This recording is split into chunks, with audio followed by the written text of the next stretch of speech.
You are watching Morning Musings with Reinhard von Hennigs, chairman and founder of BridgehouseLaw in Charlotte, North Carolina.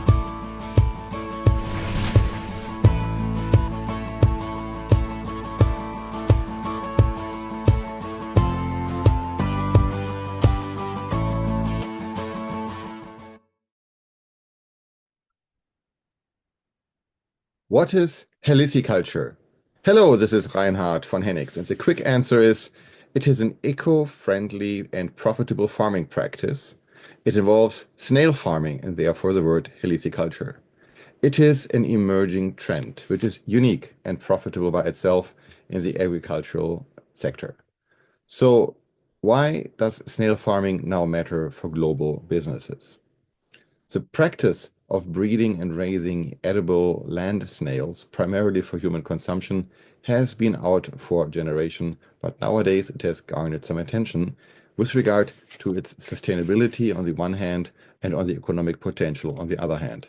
Let's have a look at the potentials and the benefits. The innovation behind the modern snail farming is that there is no real innovation. It is more about rethinking what's already there. And this is what is the cornerstone for a successful career as an entrepreneur, taking what you have and making something out of it. And snail farming is one of those examples. While the heliciculture has existed for centuries, the modern practices, the modern methods have transformed this culture into a sophisticated and scalable business. To create a controlled environment, which is a climate-controlled and climate-regulated greenhouse, and to have advanced breeding technologies have turned small snail farming into big data-driven business. Yes, data. Data is the new gold. The simplicity of snail farming believes it is an innovation. It is an innovation at heart.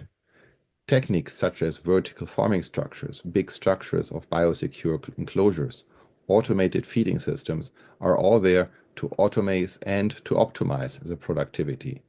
Therefore, it has a lower environmental impact and it makes snail farming an attraction for sustainability-driven businesses. But there are legal challenges. The legal challenges in a global landscape are that small snail farming works when you sell your snails locally. But once you start snail farming with the intent to sell cross borders, there are legal considerations. Think about international trade arrangements, food safety regulations, maybe even intellectual property and certain rights, maybe patents for farming technologies are just the beginning to be thinking about. Entrepreneurs must navigate import and export regulations as each country has unique standards for agricultural imports. There are health certifications needed to bring food from one country to the other. There are pest control measures as well as the environmental compliance. What chemicals were used, if at all, and how can be made sure that those chemicals don't impact the value as well as the health of the human consumption. Second of all, there's an intellectual property component. Innovators are out creating new farming techniques, new breeding processes, and for that, we need patents and maybe trade secrets, and also the way how a patent or a trade secret in one country can be protected in another country. And lastly, it's about contract law. If you are selling snails in different parts of the world, make sure that you clarify jurisdictional issues as well as the proper dispute resolution mechanisms. The applicable laws very often fall under the frameworks of the United Nations Conventions on Contracts of the International Sale of Goods, also known as CISC. This governs international trade agreements until explicitly excluded. And what we see more often is that those UN SCICG norms are rather excluded than included.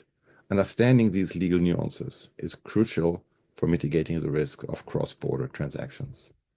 Let's talk about a global strategy. What are the lessons we can learn from the modern snail farming? Number one, it's adaptability. Just as snails adapt to environments, so must businesses look into how they can tailor the new market and their strategies to cover the diverse markets. Number two, is sustainability really a value proposition? Companies prioritizing on eco-friendly practices can gain a significant competitive advantage, especially if customer demand is for a higher environmental impact and a higher environmental responsibility. And number three, niche markets. Success often lies in identifying what is an underserved market. And once we know what underserved market is, then Snail products can go beyond the cuisine. It can be the beginning of a usage in cosmetics, pharmaceuticals, agriculture. So in a way, it's not only good for one thing to consume, but also good for other things to have an industrial use out of it. And that's what we see.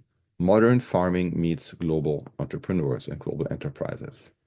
The agricultural sector is evolving. It's more and more blending traditional practices and cutting-edge technology. And the concept of resilience and efficiency is something which comes to mind. So let's have some food for thought. Snail farming teaches us that growth doesn't have to be rapid or impactful. Growth can also happen in areas where just the consistent application of new strategies can create a nice growth. As global entrepreneurs, we see that the lesson is always to keep the balance between innovation, sustainability, speed and strategy, tradition and transformation. So my question for you today is, how can your business achieve sustainable, scalable growth? Are there any overlooked niches you have in your industry which, just like snail farming, has been untapped but has a potential for a significant global impact? If you find one, let me know. Please share. Whether you're a private citizen, an international business leader, or simply someone eager to stay on top of the latest news, this book is a great way to get caught up on the most recent developments in the worlds of international business, tax, politics, and social affairs. Go to morningmusings.com and order your copy today. Thank you for joining us today.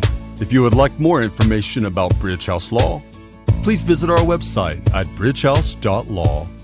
Before you go, make sure to like this video and subscribe to the channel for more up-to-date content. Bridge House Law, business-minded, client-focused.